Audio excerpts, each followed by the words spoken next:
The Truth Seeker. Welcome. Now, I've argued that all is consciousness, that we co-create our reality with God. So that would mean there's no reality, only what we have co-created. But this begs the question, what is truth? I've also argued that through free will, we all at some point give up our free will to the will of others. So therefore that truth is the truth of another.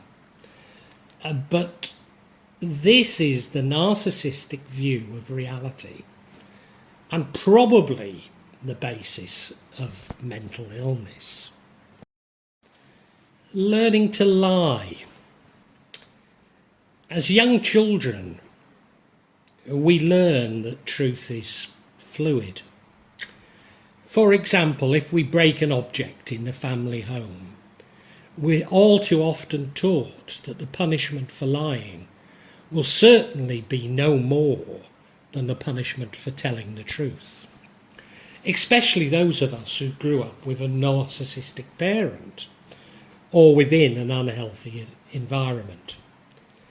Our first reaction is one of injustice, and all too often we behave in the only way we know how: temper tantrums.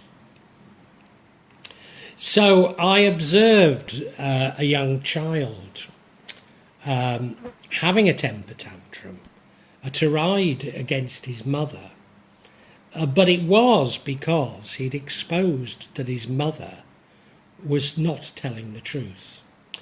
And I think it was that sort of cognitive dissonance that induced the temper tantrum.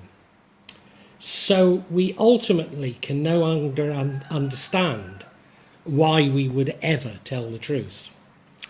Now, I can recall as a teenager that I became a compulsive liar when speaking to my mother. A pattern of behaviour that I'm still completely to free myself from, despite now being 63.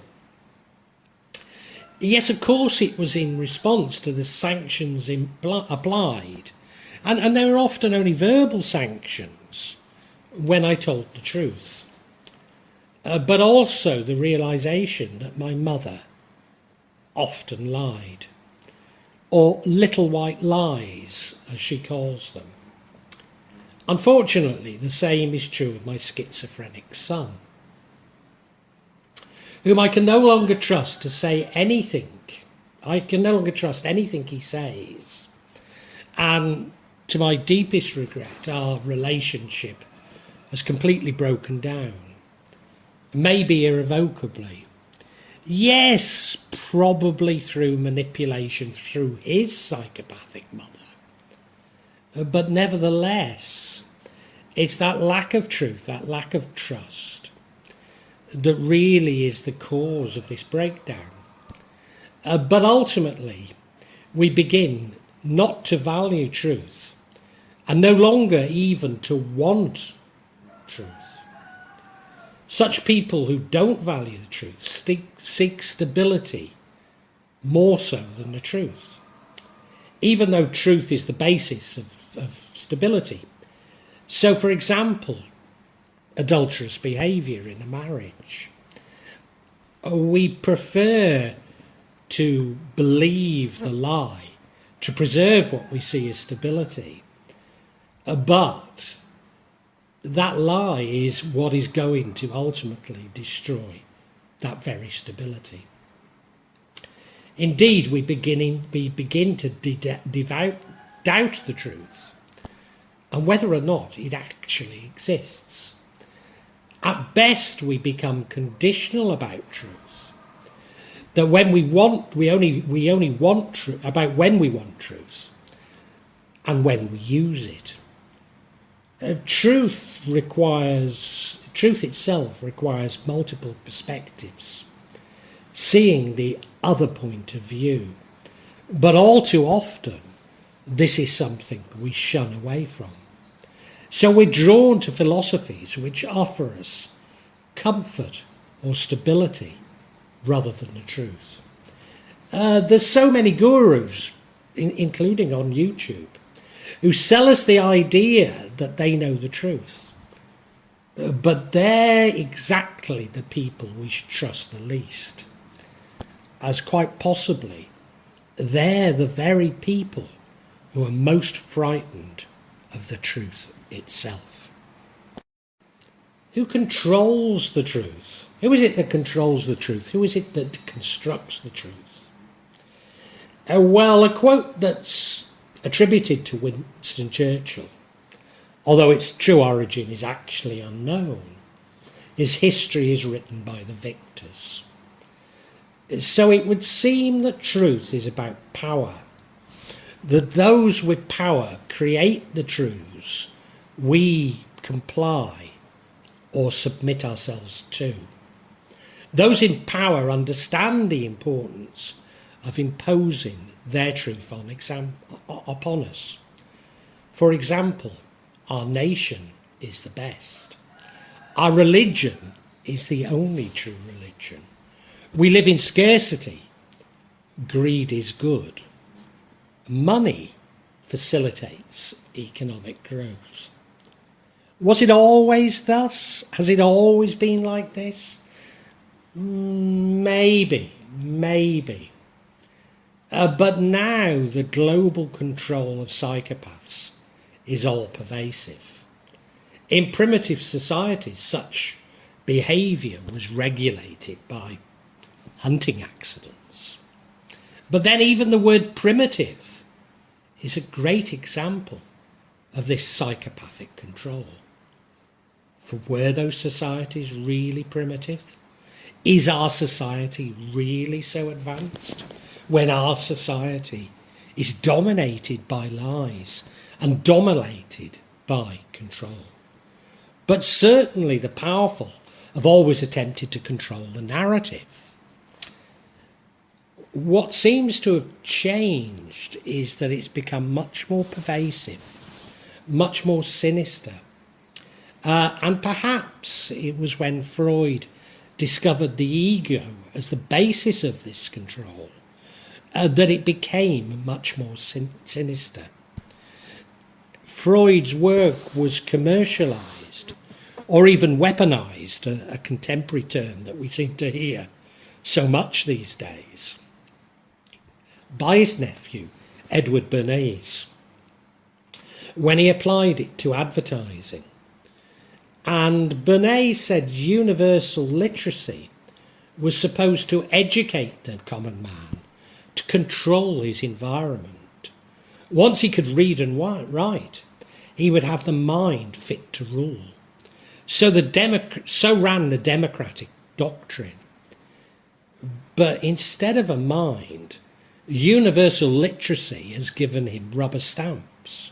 Rubber stamps inked with advertising slogans, with editorials, with published scientific data, with the trivialities of the tabloids and the platitudes of history, but quite innocent of original thought. Each man's rubber stamp are the duplicates of millions of others. So when those millions are exposed to the same stimuli, all receive identical imprints. Then it was Matthew Freud, the great-grandson of Sigmund Freud, who backed public relations into news, completely destroying any pretense of truth, even amongst reporters, journalists. And Matthew Freud said, here's the weird thing about the Murdoch family. They believe what they read in the papers. Matthew Freud here providing a perfect illustration about how we abandon striving for the truth because we begin to realise it doesn't exist. So we can no longer believe the media nor politicians. Indeed, media is all about capturing and keeping our attention, and untruths are far more effective in doing this than the truth. And maybe I'm remiss in not mentioning the role of security services, as their black ops have always been about destroying the truth. But this has become an objective in itself, without worrying about what to supplant the truth with. Certainly many AI bots on social media, aimed at creating hatred and division, appear to have been placed there by security services.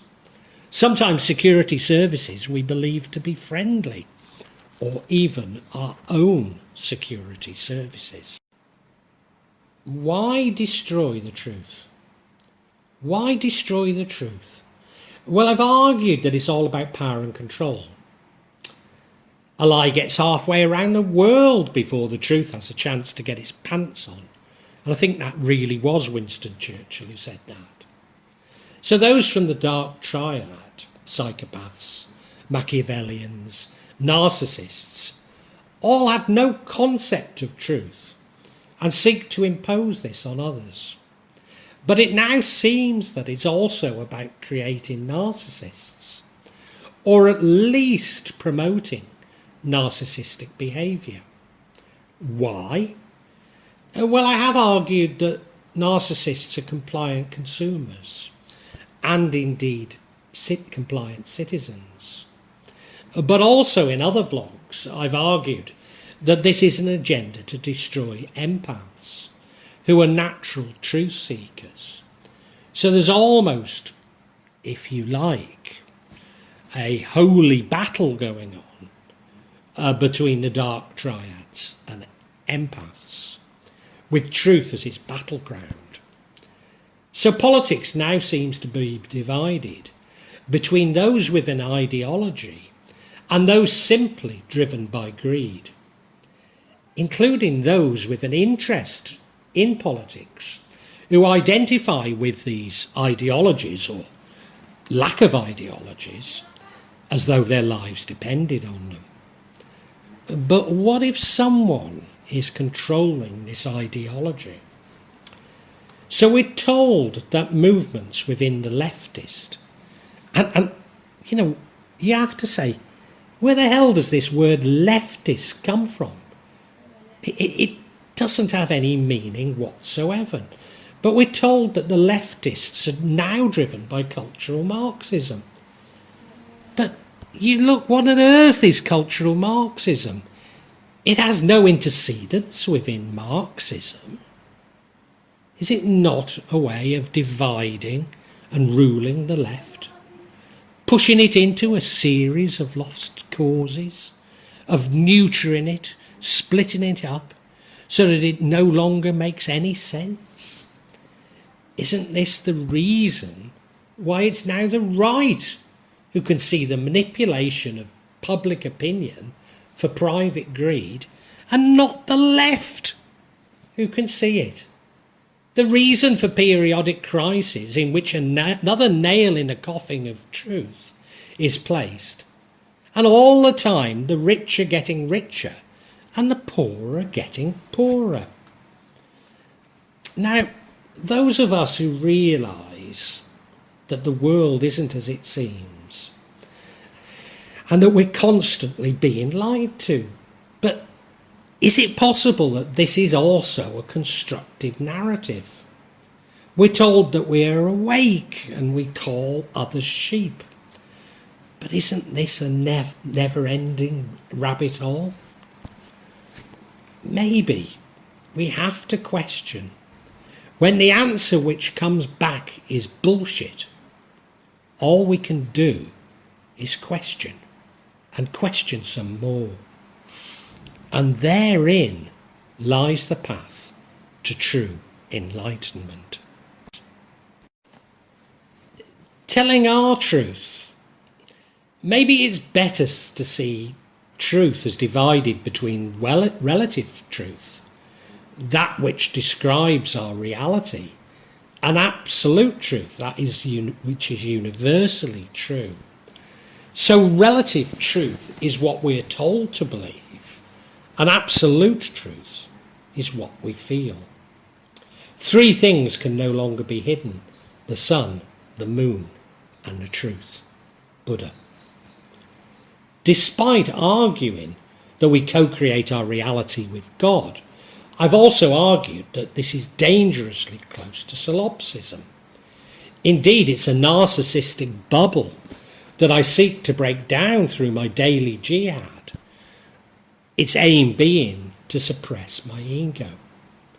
So we have to understand that, yes, we do co-create our reality with God, but also with all of her creation.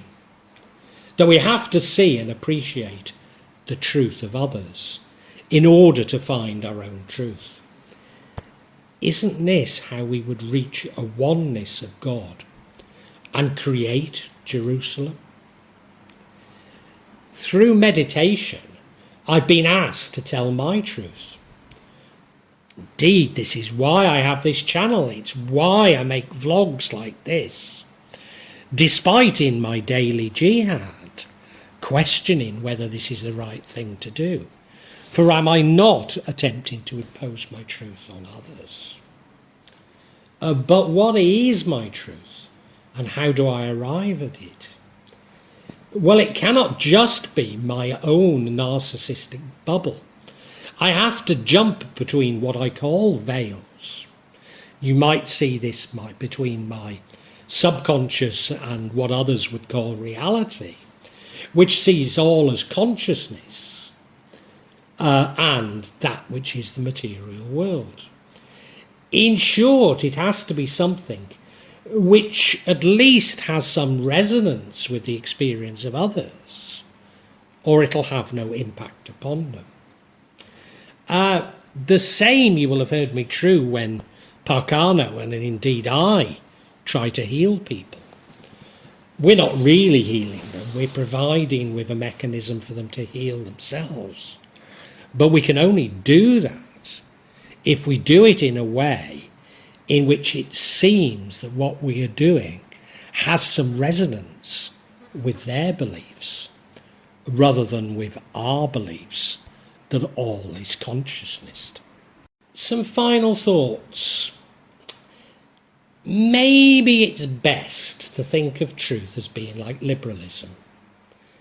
We all know when it doesn't work, but we also know that it's an ideal that we abandon to our detriment. Like liberalism, we only appreciate it once it's been taken away from us. Ultimately, if we don't honour what we say, isn't it ultimately ourselves whom we are cheating?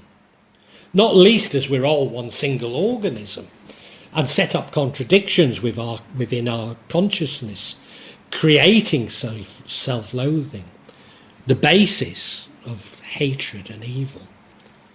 So is it all about karma? Well, maybe. It's certainly all about balance and the universe seeking balance. Certainly through meditation, I've learned that in the paranormal, truth is more important than life. So lies are considered more serious than murder. In a time of deceit, telling the truth is a revolutionary act. George Orwell. Well, I really hope you've enjoyed this. Because these are real events, I can't say how regularly I'm going to be adding to this subsection. Because I don't know how often they're going to occur. But I would imagine that they'll be at least every couple of months, maybe monthly. Now, if you'd like to know when that's going to be, please subscribe and hit the button, and you'll get information on when new ones are released. I'd love you to make comments and ask questions, and if you do, I'll attempt to answer them as honestly as I can. I promise you that there's no attempt on this channel or this part of this channel of me. There'll be no attempt by me at any type of subterfuge. I'll try to be as honest and open as I possibly can be. Inevitably, there will be some of you who disagree with my interpretation, and, we can agree to disagree. But what you're seeing is real stuff here. What I'd love you to do, if you enjoyed this, is look at my other sections. Particularly, I've written novels about magic in Java, and they contain much more information in them, especially me trying to understand the theories of magic, the psychology of it, and I try and intersperse them with a sort of spiritual dimension. Anyway, thank you so much for watching, and God bless you.